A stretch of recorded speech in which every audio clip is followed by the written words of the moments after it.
The rain came down hard that night. Daniel Cooper sat in his old wooden chair near the fireplace, watching the flames dance while the storm rattled his windows. His farm was quiet and far from the city, just the way he liked it. Most people on New Montana lived in the crowded towns, but Daniel preferred the open land where he could grow his crops and raise his animals in peace. He was reading on his datapad when he heard the banging on his front door. Daniel looked at the clock on the wall. It was past midnight. Nobody came out this far, especially not in weather like this. He grabbed his plasma rifle from above the fireplace and walked slowly to the door. The banging came again, louder this time. A woman's voice called out from the other side. "Please help us. We won't hurt you. We just need somewhere safe." Daniel opened the door just a little bit and looked outside. Two young women stood on his porch, soaking wet from the rain. Their thin cloaks stuck to their bodies and they were shaking from the cold. Both had long silver hair that hung in wet strands around their faces. What caught Daniel's attention most were their eyes. They were golden, bright, and unusual, catching the light from inside his house in a strange way. "Come inside," Daniel said, lowering his weapon. He stepped back and let them enter. The women stumbled through the door, leaving puddles of water on his clean floor. Now that they were in the light, Daniel could see them better. They looked like twins, though one was slightly taller than the other. The taller one kept her arm around the smaller one, protecting her. "Thank you so much," the taller woman said through chattering teeth. "My name is Victoria. This is my sister Luna. We have been walking for 3 days without stopping." Daniel went to his closet and pulled out 2 warm blankets. He handed them to the women. "I'm Daniel. Sit by the fire and get warm. I will make you some hot tea." He walked to his kitchen but kept watching them from the corner of his eye. Both women sat close to the fire, wrapping the blankets tight around themselves. They looked scared, like animals ready to run away at any moment. Whatever they were running from had terrified them. Daniel came back with 2 cups of steaming tea. The women took them gratefully, holding the warm cups in their cold hands. Victoria looked up at him with those strange golden eyes. "We need to ask you something important," Victoria said. "We need a place to stay just for a few days. After that, we will leave and never bother you again. We understand if you say no."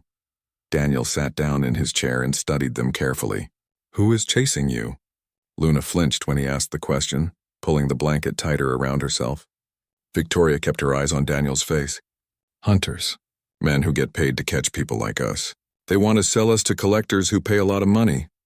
"What makes you worth so much money?" Daniel asked, though he had a feeling he already knew the answer. Out here on the frontier, only certain kinds of people needed to hide this desperately. Victoria and Luna looked at each other for a long moment. They seemed to be talking without words, making some kind of silent decision. Finally, Victoria spoke again. "We will tell you everything, but we need you to agree to something first. If you let us stay, you will learn our secret. We cannot hide it forever when we are living close to someone. So we are asking you now before you decide.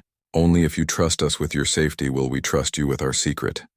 Daniel looked at the 2 exhausted, frightened young women sitting in front of him. They did not look dangerous. They looked like they needed help. He had spent 5 years on this farm learning to trust his instincts about people. His gut told him they were not a threat to him. "You can stay here," he said simply. "When you are ready, you can tell me your secret." Luna's eyes filled with tears. Victoria's shoulders dropped as all the tension left her body. "Thank you," Victoria whispered. "You do not know how much this means to us." Daniel showed them to his guest bedroom. It was small but clean, with 2 beds and a window that looked out over his fields. The women thanked him again, and he left them alone to rest. As he walked back to his own bedroom, Daniel wondered what kind of secret they were hiding. But when he remembered their desperate faces, he knew he had made the right choice. Sometimes helping people meant taking a risk. Sometimes you just had to trust that you were doing the right thing. Daniel lay in bed listening to the rain hit his roof. Tomorrow he would learn more about his unexpected guests. Tonight he had given 2 strangers shelter from the storm. Whatever came next, he would deal with it. That was the way things worked out here on the frontier. You helped your neighbors and you did what was right even when it was not easy. The storm continued through the night, but inside Daniel's farmhouse, 2 young women finally felt safe enough to sleep. For the first time in weeks, they did not have to keep one eye open, watching for danger. For the first time in a long time, they could rest. In the morning, everything would change. The secret would come out, and Daniel would learn exactly what kind of creatures he had invited into his home. But tonight, there was just the rain, the warm fire, and the simple act of one person helping another. Daniel closed his eyes and drifted off to sleep, not knowing that his life was about to become much more complicated. He did not know that he had just made a choice that would change not just his future, but the future of many others as well. Sometimes the most important moments in our lives happen quietly, without fanfare or warning. This was one of those moments. A farmer opening his door to two strangers in a storm, a simple act of kindness that would ripple outward in ways none of them could imagine. The rain continued to fall, washing away the tracks that Victoria and Luna had left behind them. For now they were safe. For now they had found shelter. And for now that was enough. Daniel woke up to the smell of food cooking in his kitchen. He got out of bed and walked down the hallway, surprised by what he found. Victoria stood at his stove, cooking eggs and bacon like she had been doing it in his kitchen for years. Luna was setting the table with plates and cups. Both women looked much better after a night of sleep, though their golden eyes still held worry in them. "You did not have to cook breakfast," Daniel said as he entered the kitchen. Victoria turned and smiled at him. "It is the least we can do. We are not here to be lazy. As long as we stay, we will help with everything." They sat down to eat together, and Daniel learned more about the sisters. They had been running for 6 weeks, moving from planet to planet, always staying one step ahead of the men chasing them. New Montana was supposed to be their last stop before catching a transport ship to the outer colonies, where they would be safer. But they had arrived with no money and nowhere to go. "The transport ship will not come for another week," Victoria explained. "We just need to hide until then." "You can help me on the farm," Daniel offered. "I can use the help, and it will look normal if anyone asks questions. Just 2 workers I hired for the harvest season." The sisters agreed, and they proved to be better workers than Daniel expected. Despite looking delicate, they worked hard all day without complaining. They helped him fix broken fences, harvest the last of the crops before winter came, and clean out the barn. Luna had a special way with the animals. Even the meanest rooster became calm when she was near. Victoria was incredibly strong, lifting heavy bags of feed that usually required Daniel to use his tractor. 3 days passed peacefully. Daniel found himself enjoying their company. Victoria was smart and funny, always ready with a joke or a clever comment. Luna was quieter, but she had a gentle kindness that made Daniel want to protect her. They felt less like workers and more like family. On the 3rd evening, as they finished dinner, Daniel asked the question that had been on his mind since they arrived. "These hunters who are chasing you, what exactly do they want?" Victoria's hand tightened around her fork. She looked at Luna, and Luna nodded slightly. Victoria took a deep breath. "There is a black market for rare creatures," Victoria said slowly. "Rich people pay huge amounts of money to own them. They especially want intelligent creatures that can take human form." Daniel felt his heart beat faster. "You are shapeshifters, dragons," Luna said softly. It was the first time she had really spoken directly to him since they arrived. "We are dragons." The word hung in the air between them. Daniel knew about dragons from history books. They were supposed to be extinct, hunted down hundreds of years ago when humans first started exploring space. The few that survived had gone into hiding so deep that most people thought they were just myths and legends. "I know it is hard to believe," Victoria said quickly. "We understand if you want us to leave right now. Dragons and humans have a bad history together." Daniel sat quietly, thinking about what they had just told him. Finally he spoke. "Can you show me?" The sisters looked at each other again. Then Victoria stood up and walked to the middle of the living room. "Stay back," she warned him. What happened next took Daniel's breath away. Victoria's body shimmered like heat waves in the summer sun. Then suddenly, a dragon stood in his living room. She was smaller than the dragons in the old stories, about the size of a large horse. Her scales were silver and shone like polished metal in the lamplight. Her eyes were still golden, still intelligent and aware. She moved carefully, trying not to break anything with her claws or her long tail. Luna stood up and transformed too. Her dragon form was a bit smaller than Victoria's and more slender. Her scales had a slight blue color that was beautiful in the light. Then, as quickly as they had changed, both sisters shifted back to human form. "We can control when we change," Victoria explained, "but staying human takes concentration." If we get hurt or very tired or very upset, we might change without meaning to. That is why we needed a safe place to stay. Daniel realized he had been holding his breath. He let it out slowly. How old are you? I am 23 years old. Luna is 20, Victoria answered. We are very young for dragons. Our parents were killed by hunters 5 years ago. We have been running ever since. Everything made sense now. These were not dangerous monsters. They were orphans, barely adults, just trying to survive in a world that wanted to capture them and lock them in cages. You are safe here, Daniel said firmly. Both of you. You can stay as long as you need to. Luna's eyes filled with tears. Even Victoria, who tried so hard to be tough, looked like she might cry. Why are you helping us? Victoria asked. You barely know us. We are not even human. Daniel thought about why he lived out here, far from other people. He thought about all the reasons he had left Earth and come to this frontier world. Because everyone deserves to live free, and because it is the right thing to do. That night, Daniel lay in bed thinking about the incredible secret now living in his house. He had promised to protect them, and he meant every word. Whatever happened next, he would not let those hunters take Victoria and Luna. In the guest room, the two sisters held each other close. For the first time in 5 years, they felt like maybe, just maybe, they had found someone they could truly trust. Someone who saw them as people, not as prizes to be won or creatures to be feared. Victoria whispered to her sister in the darkness. Do you think we can really stay here?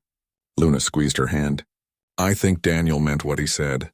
I think he will protect us, but what if the hunters come? He could get hurt because of us. Then we will protect him too, Luna said softly. That is what family does. The word family echoed in both their minds as they drifted off to sleep. It had been so long since they had felt like they belonged anywhere, so long since they had a home. Outside, the stars shone bright over Daniel's farm. The universe was vast and often cruel. But sometimes, in small corners of space, kindness still existed. Sometimes people chose to do the right thing, even when it was dangerous. Sometimes strangers became family, and sometimes a simple farmer on a frontier world became a hero without ever meaning to. The next few days fell into a comfortable rhythm on Daniel's farm. Victoria and Luna worked beside him every day, and the farm had never looked better. The fields were cleared, the fences were all repaired, and the barn was cleaner than it had been in years. But more than that, the farmhouse felt alive again. There was laughter at dinner, conversation in the evenings, and the feeling of family that Daniel had not felt in a long time. One afternoon, Daniel found Luna sitting in the barn with all his chickens gathered around her. They were nestled against her legs and making soft, happy sounds. She was smiling, running her fingers gently through their feathers. They really like you, Daniel said, leaning against the barn door. Luna looked up at him with those golden eyes. Animals can sense what we really are. They are not afraid of dragons like humans are. They understand that we will not hurt them. I am not afraid either, Daniel said, walking over and sitting down beside her. No, you are not, Luna agreed, studying his face. That is what makes you special. Most humans either fear us or want to own us. You just see us as people who need help. That evening, as they prepared dinner together, Victoria brought up something serious. Daniel, we need to talk about what happens if the hunters find us here. We will handle it, Daniel said, chopping vegetables for the stew. No, you do not understand. Victoria's voice was urgent. These are not ordinary criminals. They have military weapons, scanning equipment, and they do not care who they hurt. If they find us here, they will kill you without thinking twice. Daniel put down his knife and looked at her. Then we need a plan. They spent the next hour discussing what to do if the hunters came. Daniel's farm had several buildings and lots of places to hide. He also had a bunker built into the hillside. It was left over from the early days of the colony, when dangerous animals attacked the farms. The bunker had supplies, weapons, and a secret exit that led into the forest. If the hunters come, you two run to the bunker immediately, Daniel said. I will talk to them. We cannot let you face them alone, Victoria protested. I am not going to fight them, Daniel explained. I will pretend I have not seen anyone, just a farmer minding his own business. They will search and then leave. What if they do not believe you? Luna asked quietly. Daniel met her worried gaze. Then we have a backup plan. He showed them his weapons.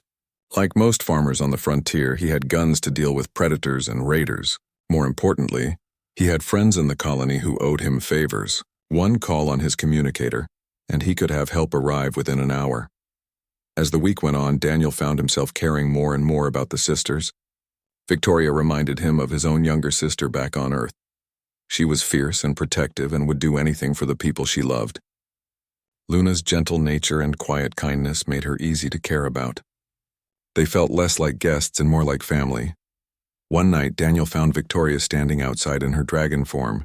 She had asked permission to fly earlier, and he had agreed, trusting her to be careful and stay low to avoid being seen. Now she stood on two legs, looking up at the stars, her silver scales gleaming in the moonlight. "Beautiful night," Daniel said, walking up beside her. Victoria shifted back to human form. "I was thinking about our parents. They used to tell us stories about the old days, before humans went to space, when dragons ruled entire planets. It seems like a fairy tale now." "What really happened to your people?" Daniel asked. "I know what the history books say, but what is the real story?" Victoria was quiet for a long moment. When she spoke, her voice was sad. "When humans first reached the stars, they met us. At first, everyone was amazed. Some dragons and humans even worked together, but then someone discovered that dragon scales, blood, and bones could be used to make powerful things. Weapons, medicines, technology. We became valuable. The hunting started." She wrapped her arms around herself even though the night was warm. "My parents said the saddest part was not the killing. It was that humans never tried to see us as equals. We were just things to be used, resources to be harvested. The dragons who survived learned to hide, to look human, to pretend we did not exist." "I am sorry that happened," Daniel said, and he meant it. "You are not responsible for what other humans did," Victoria said, turning to look at him. "Luna and I have learned that humans are not all the same. There are good ones and bad ones, just like with dragons." She smiled slightly. "You are one of the good ones, Daniel Cooper. You have given us something we thought we had lost forever. You have given us hope." Luna called them inside for dinner, but something had changed between Daniel and Victoria. The trust between them had deepened into real friendship. Daniel realized that when the sisters left on the transport ship, he was going to miss them terribly. But first, they had to survive the next 3 days. The transport was due in 72 hours, and every hour that passed increased the chance that the hunters would find them. Later that night, as Daniel checked the perimeter of his farm, he thought about how much his life had changed in just 1 week. A week ago, he had been alone, content with his quiet life and his simple routine. Now he had 2 dragons living in his house, hunters potentially tracking them, and a growing sense that he was part of something bigger than himself. He looked back at his farmhouse, warm light glowing from the windows. Inside, Victoria and Luna were cleaning up after dinner, talking and laughing about something. They looked so normal, so human. It was hard to believe they could transform into magnificent dragons. Daniel activated his security system, checking all the sensors he had placed around his property. If anyone approached, he would know. He made sure his weapons were loaded and ready. He sent messages to his friends in the colony, letting them know he might need help soon. Everything was as prepared as it could be. Now all they could do was wait and hope the hunters did not find them before the transport arrived. As Daniel walked back to the house, he made a silent promise to himself and to the sisters. Whatever happened, he would protect them. He had given his word, and on the frontier, a man's word was everything. Inside, Luna was teaching Victoria how to make bread. Flour covered both of them, and they were giggling like children. When Daniel walked in, they both looked up and smiled at him. "Come help us," Luna said. "Victoria keeps adding too much flour." "I do not," Victoria protested, but she was laughing. Daniel joined them, and for a moment he forgot about the danger. For a moment it was just 3 people making bread together like a real family. But in the back of his mind, Daniel knew the peace would not last. The hunters were coming. It was just a question of when. Daniel was working in the south field, fixing a broken irrigation line, when he saw the dust cloud on the horizon. 3 vehicles were moving fast toward his farm. His heart started pounding hard in his chest. This was it. The hunters had found them. He pressed the emergency button on his wrist communicator. It would send a silent alert to Victoria and Luna at the house, telling them to hide immediately. Then Daniel forced himself to keep working as if nothing was wrong. He had to look normal, like a farmer doing his regular work. The 3 vehicles pulled up near his field about 10 minutes later, spraying gravel everywhere. 4 people got out. 3 men and 1 woman, all wearing tactical gear and carrying weapons openly.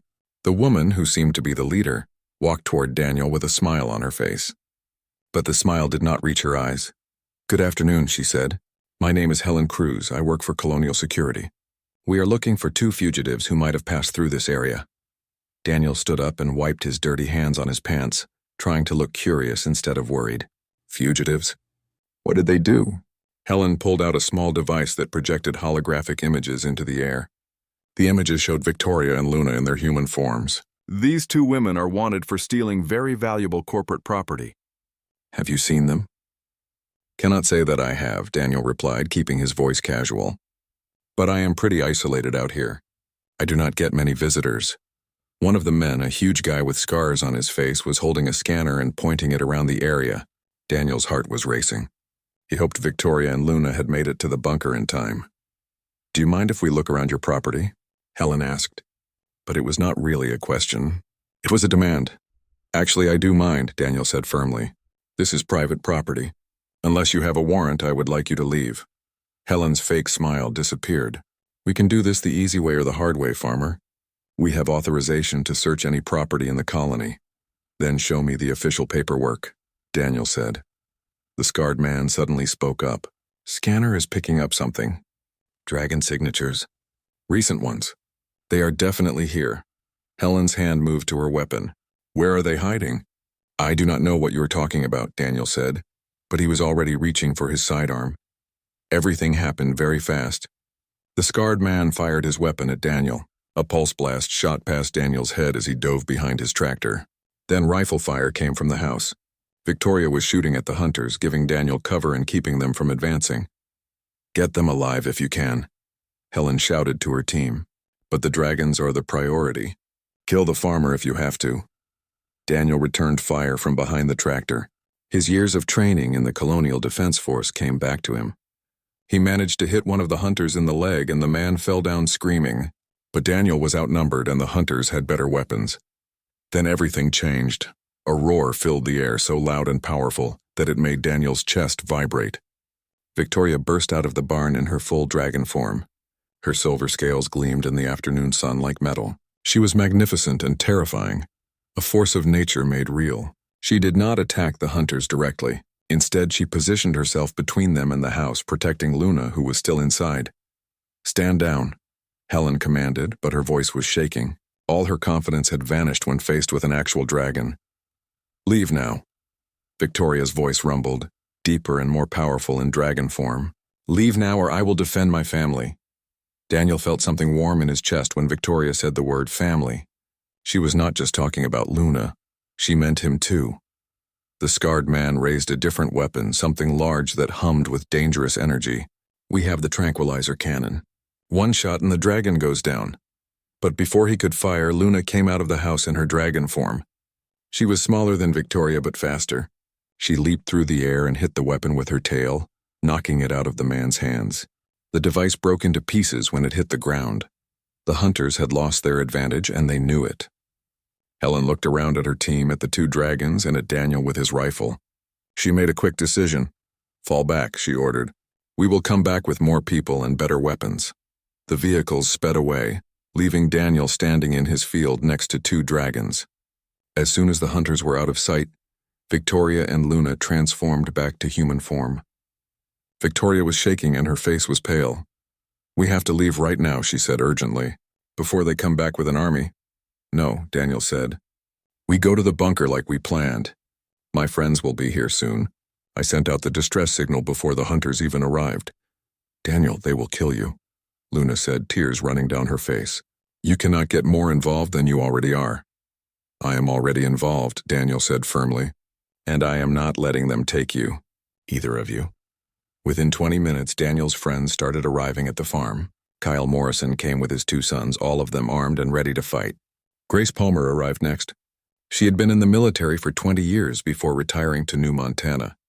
Ethan Wright brought his communications equipment so they could coordinate with others in the colony. These were people Daniel had helped over the years. People he had worked with, shared meals with, and built friendships with. They did not hesitate to come when he called. "What are we dealing with?" Kyle asked. "Dragon hunters," Daniel explained. "Corporate mercenaries. They want to capture Victoria and Luna. Grace's expression became hard and angry. Not on my world. Nobody hunts kids here.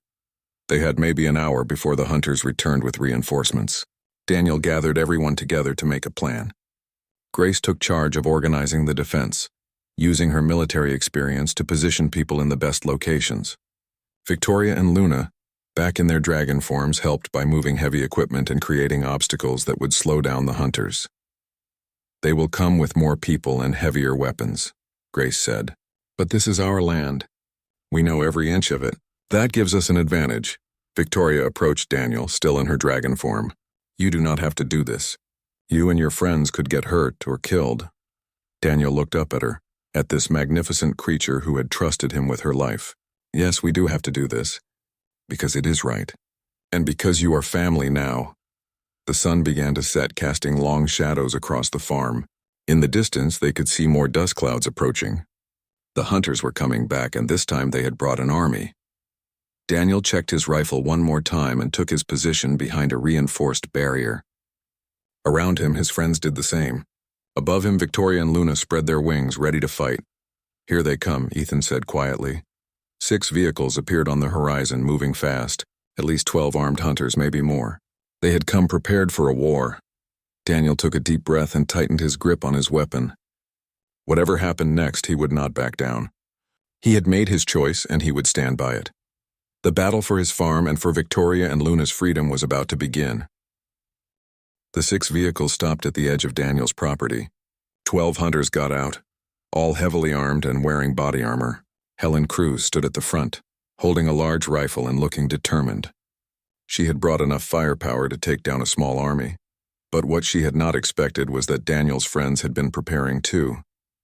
Grace Palmer had positioned everyone perfectly, using the natural terrain and buildings for cover. Ethan had set up communication links so they could coordinate their defense. Kyle and his sons had created fallback positions in case they needed to retreat. Helen raised a loudspeaker to her mouth. This is your last chance, farmer. Send out the dragons and nobody else has to get hurt. Daniel stepped out from behind his barrier, his rifle held ready but not aimed. These are people under my protection. They are legal residents of New Montana. You are trespassing on private property and threatening colony citizens. Leave now or face the consequences. Helen laughed, a harsh sound that echoed across the field. They are not people. They are property, valuable property, and we are authorized to retrieve them by any means necessary. Then you made a big mistake coming here, Grace Palmer called out from her position. Because on New Montana, we protect our own. The battle started with Helen giving a hand signal.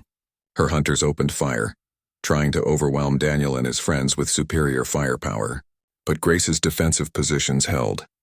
The hunters were out in the open while Daniel's people had cover. It was not the easy fight Helen had expected. Then Victoria and Luna joined the battle in their dragon forms. They did not kill anyone, despite having the power to do so easily. Instead, they destroyed the hunters' vehicles, ripping through metal and disabling engines. Luna flew low over the hunters' positions, creating wind and chaos that scattered them. Victoria used her strength to push over barriers the hunters had set up, leaving them exposed. The hunters had better weapons, but Daniel's people had something more important. They had conviction. They were fighting to protect their home and their friends. The hunters were just doing a job for money. One of the hunters fired a rocket at Victoria. She rolled in midair, dodging it easily, and the rocket exploded harmlessly in an empty field. Luna swooped down and grabbed the rocket launcher with her claws, crushing it into useless metal. The fight was fierce but short. Within 30 minutes, it was clear that the hunters were losing. 3 of them were injured. All their vehicles were destroyed. Their equipment was broken or scattered across the field. Helen Cruz found herself pinned down behind an overturned truck with nowhere to go. Daniel approached her position with his rifle aimed at her. His friends covered him from multiple angles. "It is over," he said. "You came to my world, threatened my family, and tried to kidnap people I care about. That was your big mistake." "They are dragons," Helen spat out the words. "They are not people. They are not your family." "They are people," Daniel said firmly, "and they are family. The colonial government recognizes them as legal residents now. You are the criminals here, not them." Grace moved forward to stand beside Daniel. "You have 2 choices. Leave New Montana now and never come back, or we turn you over to colonial security and let them deal with you. What will it be?" Helen looked around at her defeated team. Half of them were injured. All their equipment was destroyed. Above them, 2 dragons circled in the sky, ready to fight again if needed. She had no choice. "We are leaving," Helen said bitterly. Grace and the others kept their weapons trained on the hunters while they limped back to their broken vehicles. It took them over an hour to get the vehicles running again, but eventually they drove away, defeated and humiliated. When the dust finally settled, Daniel found himself surrounded by his friends. Everyone was exhausted but happy. They had won. Kyle clapped Daniel on the shoulder. "Never thought I would fight beside dragons, but I am glad we did." Victoria and Luna landed nearby and transformed back to human form. They looked overwhelmed by everything that had happened. Luna was crying, and even Victoria's tough exterior had cracked completely. "Why?" Victoria asked, her voice breaking. "Why would you all risk your lives for us?" "You barely know us," Grace answered before Daniel could speak. "Because it was the right thing to do. And because here on New Montana, we do not let bullies take what they want. We stand up for each other." All of Daniel's friends nodded in agreement. Whatever prejudice or fear they might have had about dragons was gone now. They had fought side by side with Victoria and Luna. They had seen them as people, not monsters. Over the next few days, word spread through the whole colony about what had happened at Daniel's farm. To Daniel's surprise, most people's reactions were positive. The colonial governor issued a formal statement declaring Victoria and Luna to be legal residents of New Montana, under protected refugee status. Any more attempts to capture them would be treated as attacks against the colony itself. The transport ship to the outer colonies arrived on schedule. Victoria and Luna did not get on it. "We have been running for 5 years," Victoria told Daniel one evening as they sat on his porch. "Always looking over our shoulders, never having a real home. But here, for the first time, we feel safe. If you will let us, we would like to stay." Daniel felt warmth spread through his chest. "This is your home for as long as you want it to be." Luna hugged him tightly, and even Victoria's eyes looked suspiciously wet with tears. Over the following months, Daniel's farm grew and prospered with the sisters helping. Victoria's strength made impossible jobs easy. Luna's way with animals meant the livestock were healthier than ever. But more than that, the farmhouse felt like a real home, filled with laughter and love and family. Other dragons began arriving on New Montana, having heard about the safe haven. The colony welcomed them. People realized that diversity made them stronger, not weaker. Daniel's farm became an unofficial meeting place, somewhere dragons could stop and rest and decide their futures. 1 year after the sisters first knocked on his door, Daniel sat on his porch with Victoria and Luna, watching the sunset paint the sky with brilliant colors. 3 more dragons were staying in the guest house now, a family that had been hiding for decades. "You changed the world for us," Victoria said softly. "Not just for Luna and me, but for all dragons. You proved that humans and dragons can live together peacefully." "We proved it together," Daniel corrected her. "I just provided the farm. You two provided the courage." Luna leaned her head against his shoulder. "You provided something more important. You provided hope." Daniel thought about that rainy night 1 year ago when 2 desperate young women had appeared at his door. He had made a simple choice then, to help someone in need. He had not known it would lead to all of this. A new family, a community transformed, a chance to fix old wrongs. Sometimes the biggest changes come from the smallest choices. Trust instead of fear, compassion instead of hate, hope instead of giving up. The stars began appearing in the darkening sky. Daniel felt Victoria's hand slip into his on one side and Luna's on the other. Whatever challenges came next, they would face them together. That was what family did. Family was not about blood or species. It was about the bonds you built through trust and sacrifice and love. It was about choosing to stand by someone, even when it was dangerous or difficult. 2 dragon sisters had begged a human farmer for shelter. He had asked them to trust him with their secret. In return, he had trusted them with his safety, his home, and his heart. They had all discovered something more valuable than safety or security. They had discovered home. They had discovered belonging. They had discovered that sometimes the family you choose is stronger than the family you are born into. Daniel looked at the 2 young women sitting beside him, at the dragons staying in his guest house, at the stars overhead. His life had changed completely in 1 year. and he would not go back to the way things were before for anything. "Thank you," Victoria whispered in the growing darkness. "For what?" Daniel asked. "For opening your door that night, for giving us a chance, for seeing us as people instead of monsters." Daniel squeezed both their hands. "Thank you for trusting me, for staying, for becoming my family." Luna smiled, that beautiful, gentle smile of hers. "We are home now. Finally, after all these years, we are home," and they were. All of them. Home was not a place. It was the people you chose to stand beside. It was the love you built together. It was knowing that no matter what happened, you were not alone. The universe was vast and often cruel, but in small corners of space, kindness still existed. People still chose to do the right thing. Strangers still became family. And sometimes one simple act of compassion could change everything.